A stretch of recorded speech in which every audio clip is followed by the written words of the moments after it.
The howling Montana blizzard had turned Highway 9 into a frozen grave, and Ethan Reed knew he was about to die in it. His battered pickup truck shuddered to a halt, engine coughing its last breath as snow piled against the windshield like nature's own burial shroud. 28 years old, a former Marine who'd survived roadside bombs in Afghanistan, and he was going to freeze to death on a back road in Copper Creek because his radiator had given up the fight. The irony wasn't lost on him.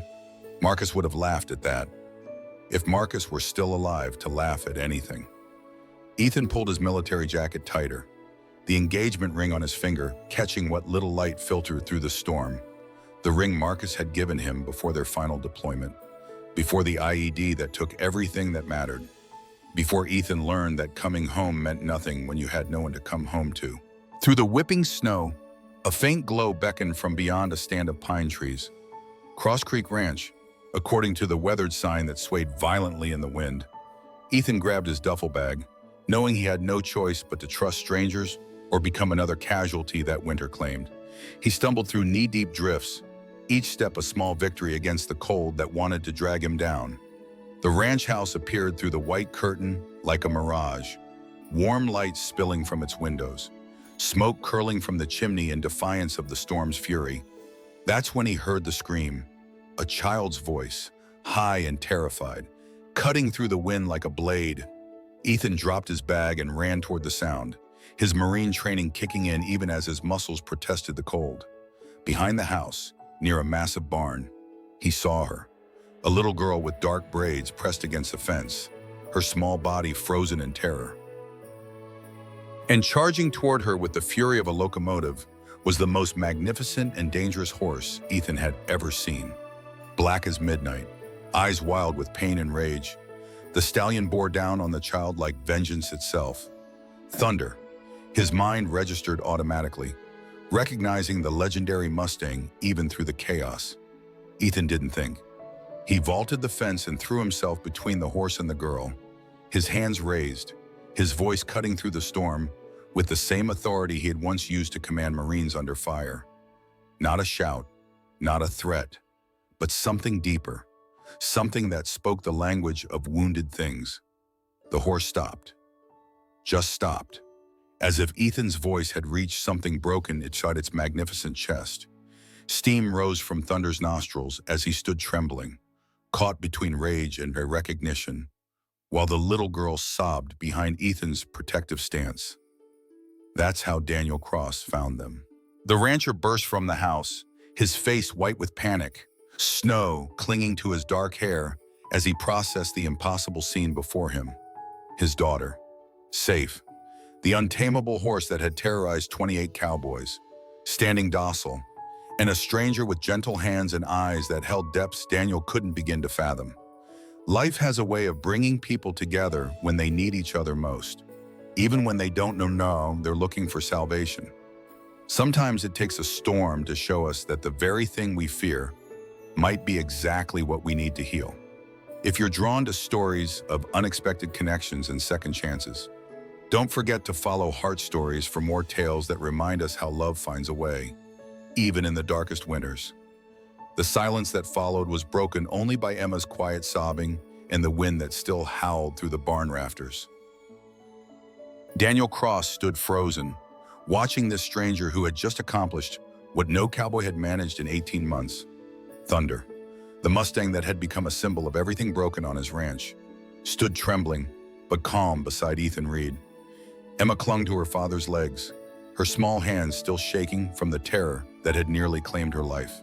Daniel's mind raced through a dozen questions, but only one mattered in that moment. His daughter was alive, and this man with the haunted eyes had saved her. Inside the ranch house, warmth and the scent of coffee wrapped around them like a blanket.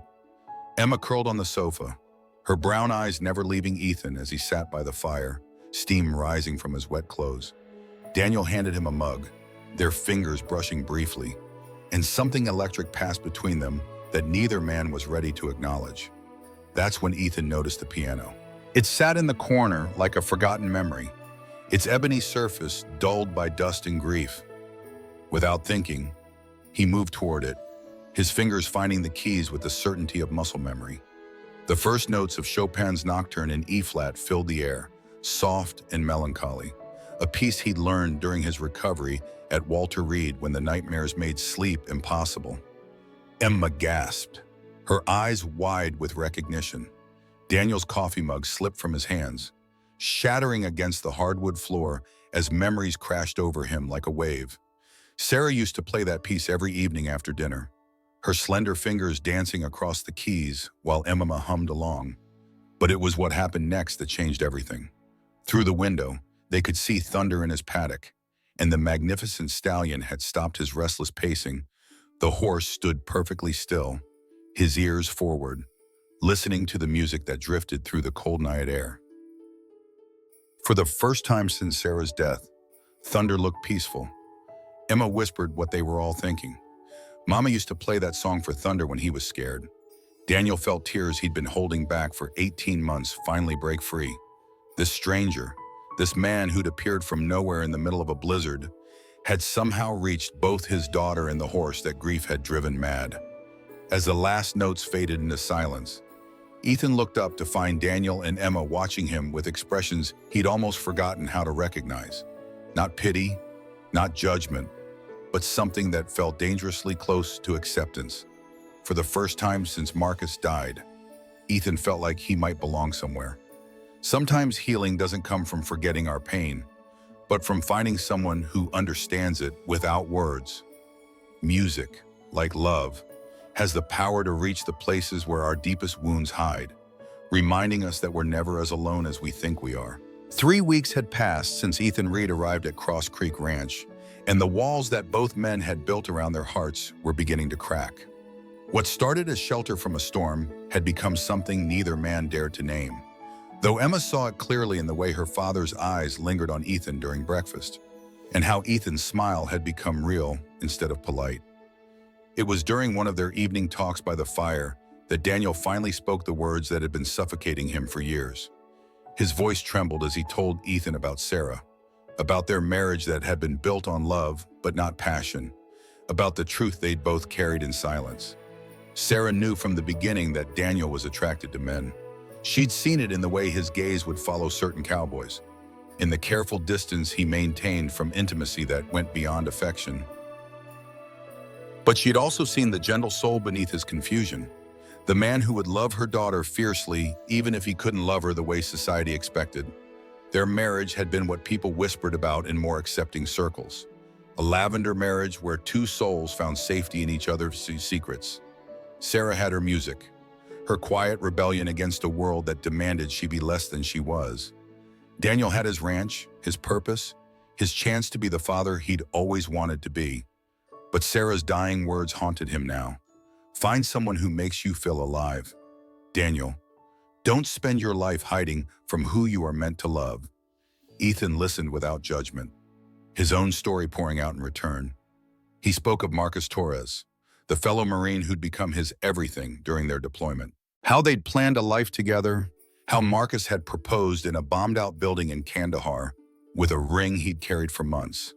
How that same ring now felt like both a blessing and a curse on Ethan's finger. He told Daniel about coming home to a family that chose their God over their son, about parents who couldn't reconcile their faith with their child's truth, how he'd learned that love could be conditional, that acceptance could be withdrawn as easily as it was given. But here in this ranch house where grief and hope intertwined like smoke from the fireplace, both men found something they thought was lost forever. Understanding, the recognition that they weren't broken, just different, that their capacity for love wasn't diminished by who they chose to love. Emma watched from the stairs, too young to understand the full weight of what she was witnessing, but old enough to know that her father was finally breathing freely for the first time since her mother died. She crept back to bed with a smile, humming the Chopin piece that had brought them all together. Outside, Thunder stood peacefully in his paddock, no longer the wild, grief-stricken animal that had terrorized the ranch. Like the men who cared for him, he was learning that healing didn't mean forgetting, but rather finding new ways to carry old love. The courage to speak our truth isn't just about being honest with others. It's about finally being honest with ourselves. When we stop hiding from who we are, we discover that the love we thought we'd lost was simply waiting for us to be brave enough to claim it. The letter arrived on a Tuesday morning that had started with hope. Jessica Crawford from First Montana Bank stood in Daniel's kitchen, her expression grim as she delivered the final notice. 90 days. That's all the time Cross Creek Ranch had left before foreclosure. $850,000 in debt, and Daniel's world was crumbling faster than he could rebuild it. But the financial crisis was nothing compared to what Cole Patterson had unleashed in town. Cole had been Daniel's foreman until the embezzlement came to light, until Daniel discovered the man he'd trusted was bleeding the ranch dry. What Daniel hadn't known was that Cole's betrayal ran deeper than money. The former foreman had harbored feelings for his boss, feelings that curdled into hatred when he realized Daniel would never see him as anything more than an employee.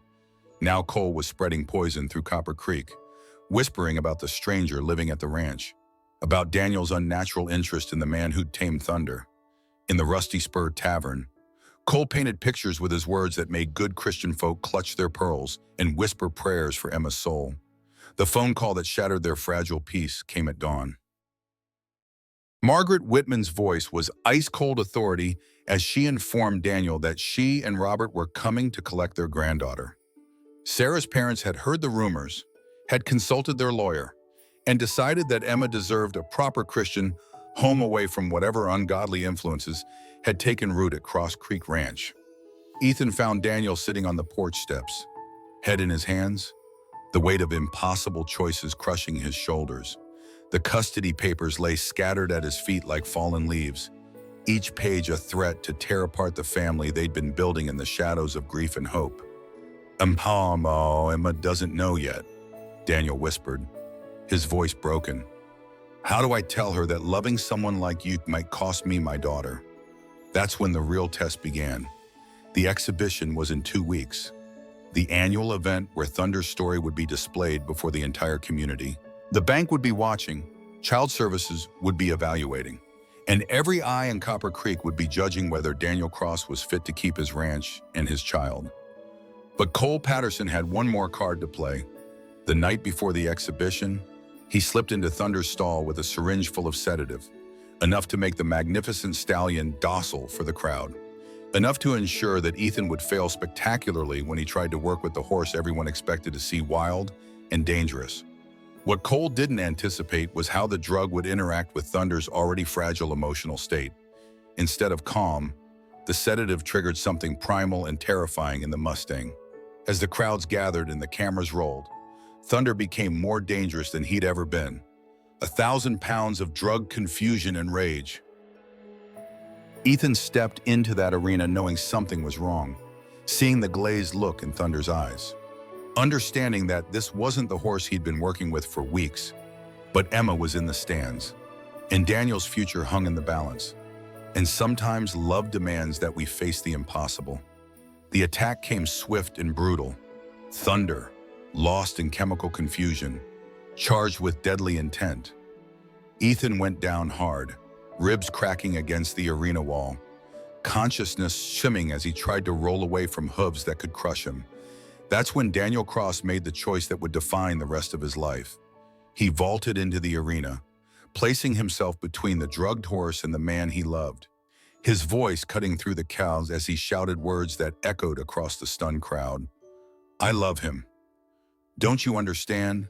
I love him." In that moment of absolute truth, fear became courage, and love became the only thing that mattered. Because sometimes the greatest risk isn't in hiding who we are, but in finally having the courage to stand up and declare it to a world that may not be ready to listen. The silence that followed Daniel's declaration lasted only heartbeats, but it changed everything. Cole Patterson's face went white as the crowd turned toward him. Their eyes no longer filled with judgment for Daniel, but with disgust for the man who had drugged an innocent animal. Sheriff Martinez stepped forward, handcuffs gleaming in the afternoon sun, as Cole's sabotage unraveled before the entire town. Thunder collapsed moments later, the overdose finally overwhelming his magnificent body. Dr. Martinez, the veterinarian who had been quietly fighting her own battles with acceptance in this conservative town, worked frantically to save the stallion's life. Emma knelt beside the fallen horse, her small hands stroking his neck as she whispered the same lullabies her mother used to sing. In the hospital, Ethan lay unconscious with broken ribs and a concussion that painted dark bruises across his face. Daniel never left his side, holding the hand that still wore Marcus's ring, finally understanding that love didn't diminish when it was shared. It multiplied. The custody hearing that everyone had dreaded became a testament to the family Daniel and Ethan had built together. Emma stood before the judge with a strength that surprised everyone, her voice clear as she spoke about the love she felt in their home, about how Ethan had taught her that healing came through patience, not force. Buck Wilson, the gruff owner of the Rusty Spur Tavern, shocked everyone by testifying in Daniel's behalf. His own son had been gay, had left town years ago because he couldn't find acceptance, and Buck had regretted his silence ever since. Dr. Martinez spoke about Daniel's character, coming out herself in the process.